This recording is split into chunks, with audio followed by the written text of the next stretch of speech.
Hi, welcome to NTV digital. ఒక పిచ్చోడి చేతిలో రాయి ఉంటే వాడు ఎవడి మీద విసురుతాడు, ఏం చేస్తాడు అనే భయం ఉంటుంది. అలాంటి పిచ్చోడు ఒక దేశానికి అధ్యక్షుడైతే, ఆ అధ్యక్షుడి చేతిలో ఒక న్యూక్లియర్ బాంబు ఉంటే పరిస్థితి ఎలా ఉంటుందో ఊహించుకోండి. వింటుంటేనే ఒళ్ళు జలధరించిపోతుంది కదా. మీకే కాదండి, ప్రపంచం మొత్తానికి ఇప్పుడు ఇదే టెన్షన్. ఇంతకు ఆ అధ్యక్షుడెవరు, ఆ దేశమేది?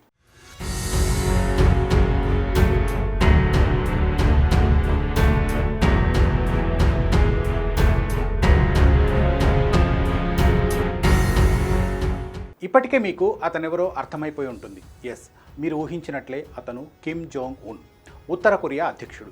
ప్రపంచంలో పలు దేశాలకు కంటి మీద కునుకు లేకుండా చేస్తున్న కిమ్ ఇప్పుడు మరో టెన్షన్కు తెరలేపారు. ఉత్తర కొరియా అధ్యక్షుడు కిమ్ జోంగ్ ఉన్ ఎప్పుడు ఏం చేస్తాడో తెలియదు. అతని నిర్ణయాలు అనూహ్యంగా ఉంటాయి. ఎప్పుడు ఎవరి మీద దాడి చేస్తారో ఊహించలేని పరిస్థితి. ప్రపంచం నుంచి ఎన్ని హెచ్చరికలు వచ్చినా అతను లెక్క చేయడు. తనకు నచ్చింది తాను చేసుకుంటూ పోతుంటాడు. తాజాగా అణ్వాయుధాల తయారీలో కీలకమైన యురేనియం శుద్ధి కర్మాగారానికి సంబంధించిన ఫోటోలను బయటపెట్టాడు. ఆ ఫోటోల్లో కిమ్ కూడా ఉన్నాడు.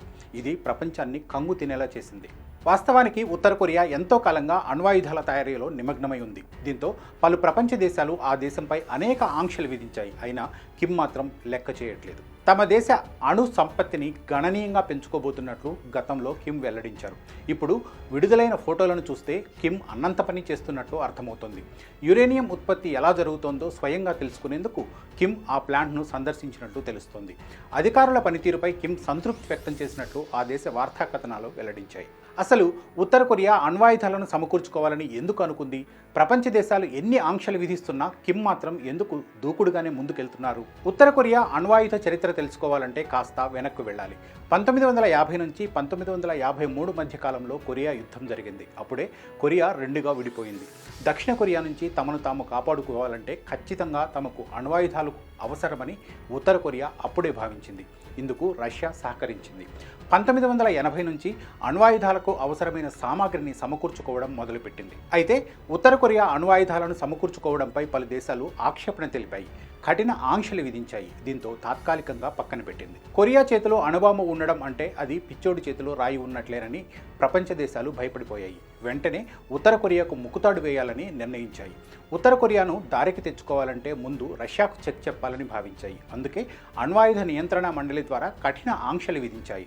దీంతో ఉత్తర కొరియా దిగివచ్చింది. 1994లో అణ్వాయుధ నియంత్రణ మండలి ఆదేశాల మేరకు వాటి తయారీకి స్వస్తి చెప్పింది. అయితే కిమ్ ఎంతో కాలం మాట మీద నిలబడలేదు. 2003లో అణ్వస్త్రాల వ్యాప్తి నిరోధక ఒప్పందం నుంచి బయటకు వచ్చేసింది. ఒప్పందం నుంచి బయటకు వచ్చిన తర్వాత కిమ్ రెచ్చిపోయారు. అణ్వస్త్రాలను సమకూర్చుకోవడంలో దూకుడు పెంచారు. తన సత్తా ఏంటో ప్రపంచానికి చాటి చెప్పాలని ప్రయత్నించారు. అణ్వస్త్రాల వ్యాప్తి నిరోధక ఒప్పందం నుంచి 2003లో బయటకు వచ్చిన తర్వాత 2006లో తొలి అణ్వాయుధాన్ని ప్రయోగించింది ఉత్తర కొరియా. దీనిపై పలు ప్రపంచ దేశాలతో పాటు ఐక్యరాజ్య సమితి కూడా తీవ్రంగా స్పందించింది. ఉత్తర కొరియాపై కఠిన ఆంక్షలు విధించింది. పలు దేశాలు ఉత్తర కొరియాతో సంబంధ బాంధవ్యాలను తెంచేసుకున్నాయి. అయితే కిమ్ మాత్రం అవేం పట్టించుకోలేదు. 2009 నుంచి 2017 మధ్య కాలంలో పలుమార్లు అణ్వాయుధాలను పరీక్షించారు, మిసైల్స్ టెస్ట్ చేశారు. దీంతో ఐక్యరాజ్య సమితి మరిన్ని ఆంక్షలు విధించింది. ప్రపంచమంతా తమను వెలివేయడం, ఆంక్షలతో ఆర్థికంగా చితికిపోవడంతో కిమ్ కాస్త మెత్తబడ్డారు. అణ్వాయుధాలకు స్వస్తి చెప్పేందుకు అంగీకరించారు.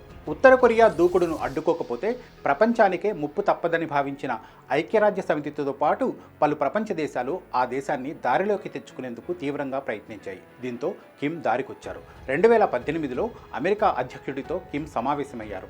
అణ్వాయుధాలకు స్వస్తి చెప్తామని సంతకాలు చేశారు. మరోవైపు ఉత్తర కొరియాతో ఉన్న సమస్యలను పక్కన పెట్టి ఆ దేశంతో సత్సంబంధాల కోసం దక్షిణ కొరియా, చైనా కూడా ముందడుగు వేశాయి. అయితే అన్నీ చెప్పినట్లు చేస్తే అతను కిమ్ ఎందుకు అవుతాడు?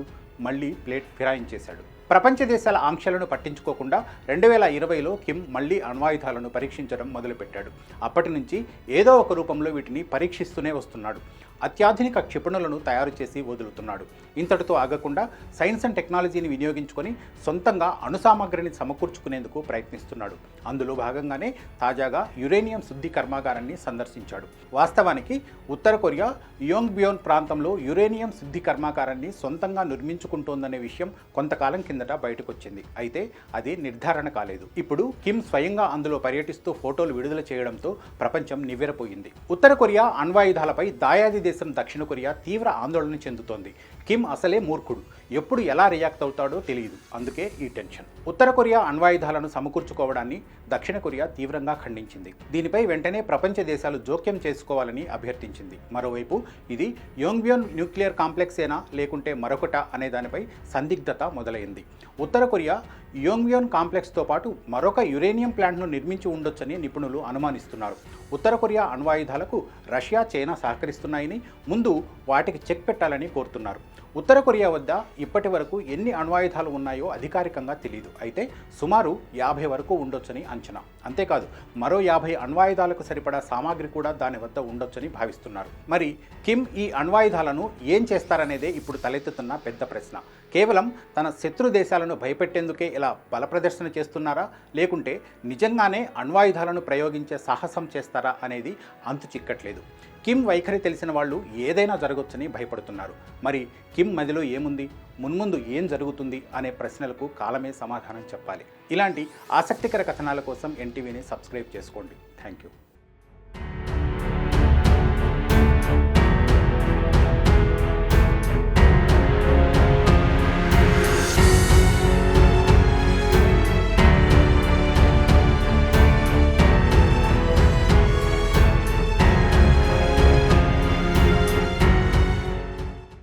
మెడికవర్ తో మీ మాతృత్వ కలలను సాకారం చేసుకోండి. ఇప్పుడు IOI పై 50%, IVF పై 20,000 తగ్గింపు మరియు పొందండి ఉచిత కన్సల్టేషన్ తో పాటు ఫ్రీ అల్ట్రాసౌండ్ స్కానింగ్.